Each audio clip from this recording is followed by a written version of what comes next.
going, folks? Back with you here on what seems like a gorgeous April day.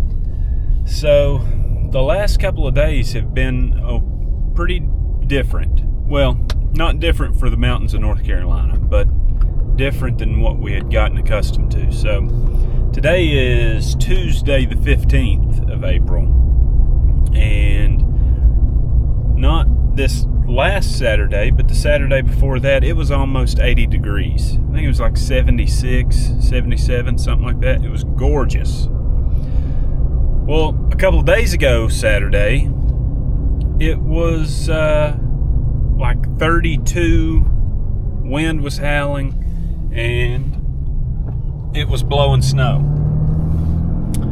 And today, it's been down in the 40s-ish, and wind gusts up around 40 miles an hour. So the feels like's down in the 30s today, I believe. Now, right now, it's 50-something. It's gotten a little warmer, but it's still pretty chilly with that wind.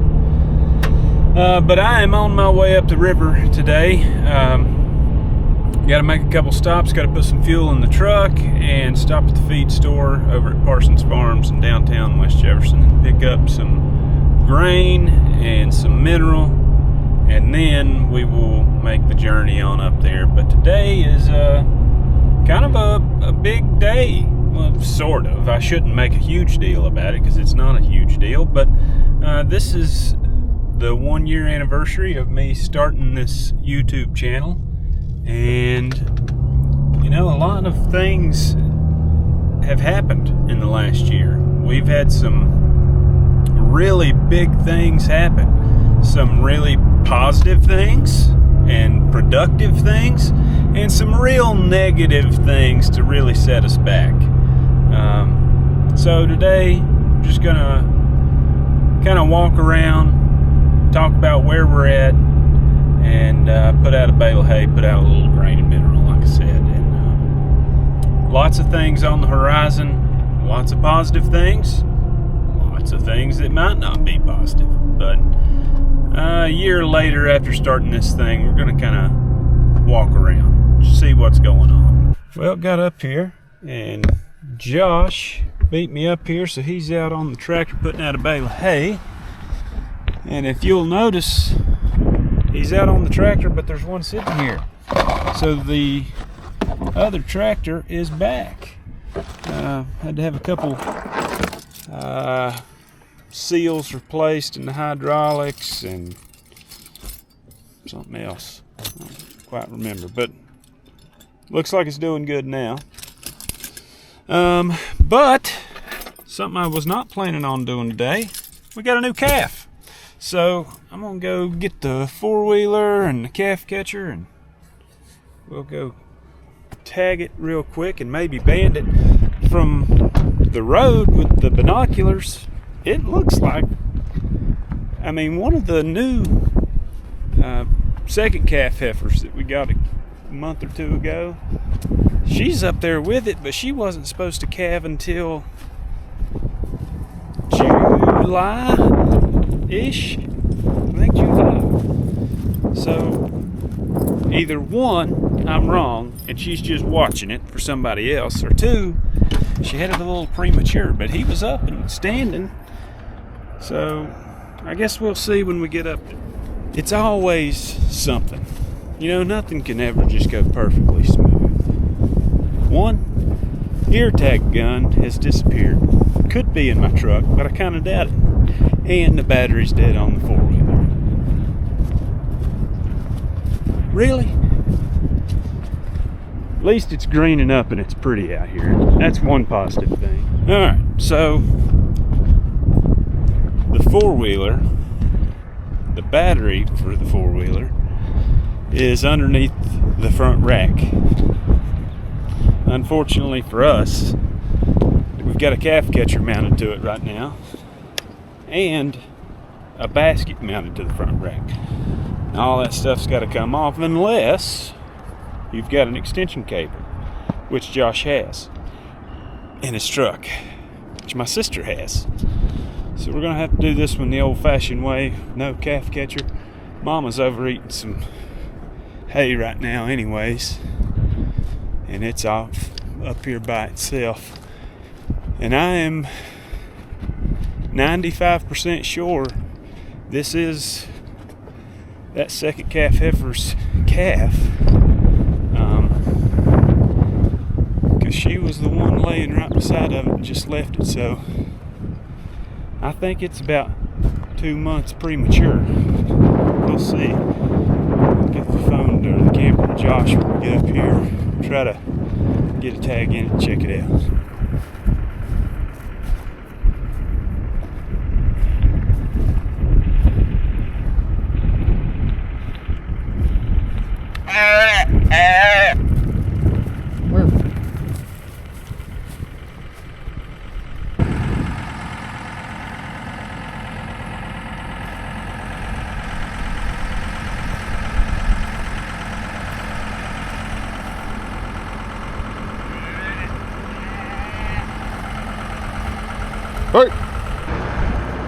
I don't know if you can spot her, but right at the tip of my stick there, she just turned around and went back the other direction.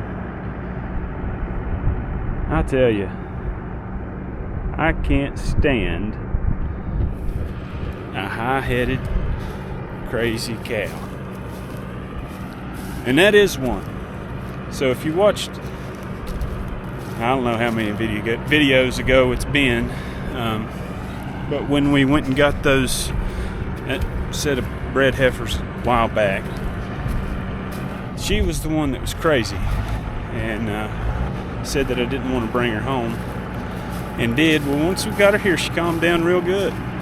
Then when she had her calf, I thought sure she would kill me, and so that's when I set up that calf catcher. Was just before her, and she didn't even come around. She left town whenever I got up next to her calf. Well, now you just walk into the field, she picks her head up, grabs that calf, and takes off for Georgia. She might be taking a trip. We'll see. I can't stand her. She's gorgeous. She's built right, has a nice calf, but I don't like looking over my shoulder. But that was the red heifer's calf, which is not great because her other calf is still on her. The plan was to pull that calf off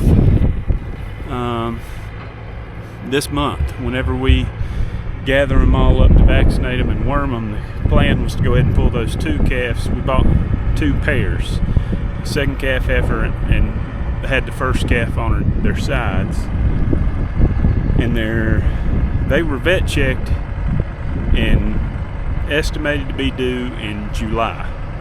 Maybe one was June and one was July. But we were going to take those calves off here in the next couple of weeks, and now she's got the old calf on her and a new calf on her, and she already wasn't built like a tank, so that is going to pull her down drastically. But it is what it is. So I don't have a ton of time. I'm dealing with the four-wheeler, trying to get that going, and then dealing with the calf. That was not on the agenda to try and get done today. So I've only got about 15 or 20 more minutes before I got to start packing up and head back. But a couple of updates for you. So, you know, I had said that this is our year anniversary of doing this YouTube stuff. So if you've watched any of the past videos, you know, obviously the hurricane came through. One update is we got signed up to have the debris cleaned up around the riverbanks and in the river. So the ginormous pile of junk by the bridge is going to be cleaned up here in the next probably 2 weeks or so, and they'll be in the river with track hose and off-road dump trucks, and they're going to go a mile in either direction from from where they put in at. So for us, that'll take care of everything in both directions. So that is fantastic. Another update is, like I said about going to work those calves and cows. You know, right before the storm hit, I was in the middle of putting together a lot behind the barn. Got to a wall where I stopped for a week or two, and then the hurricane hit. So it's just been at a standstill for the last 6 months, 7 months, and getting ready to pick that back up. We're going to set us up something temporary, I believe.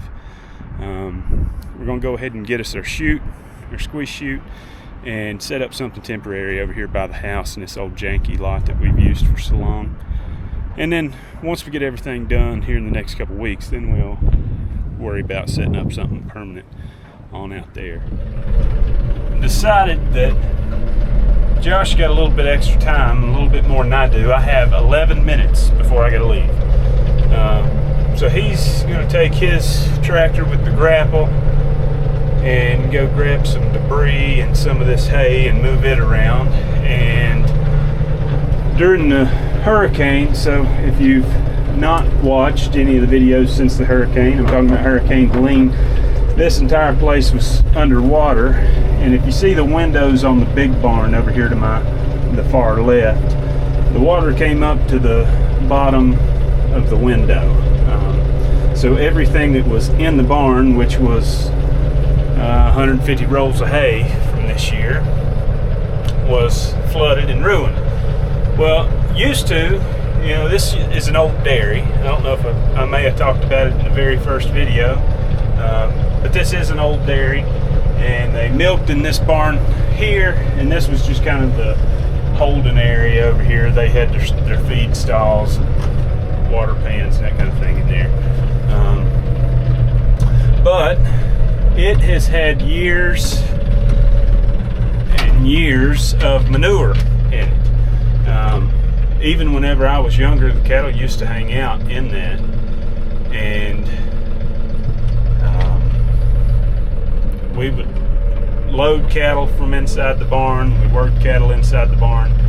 We did everything inside the barn. And so there was lots of manure in there. And Dad would always, once we got a loader tractor, Dad would go in there with the bucket and scrape it out, and he'd take scoopfuls of manure out and put it on the field. And we had so much junk in there once the flood came.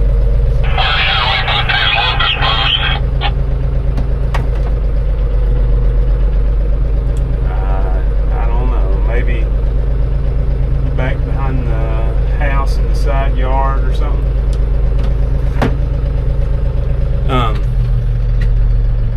But inside the barn, there was all sorts of...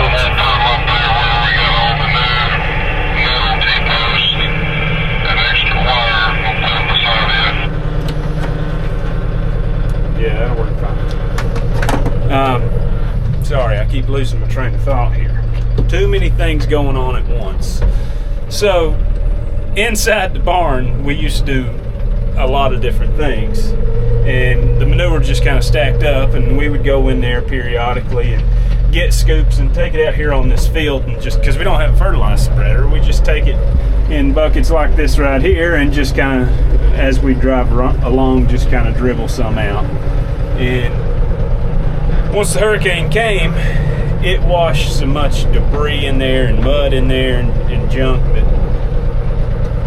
we just needed to have it all scooped out. So we had a guy come with a skid steer, that was a pretty small skid steer, and he went back in through there and scooped it all out. So now there's a massive pile of manure right in the edge of the barn there, and we can't get in to put whatever leftover hay we've got.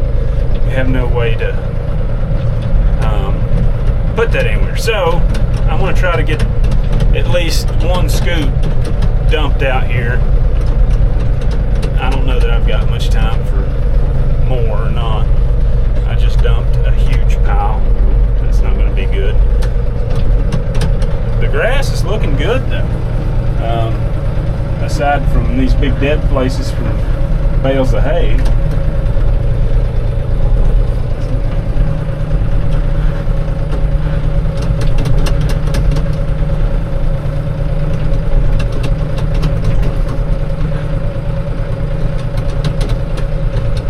Well, I had to go put that tractor up and jump in the truck and scat because I'm going to be late for my wife's birthday dinner over at her dad's house, so I gotta go.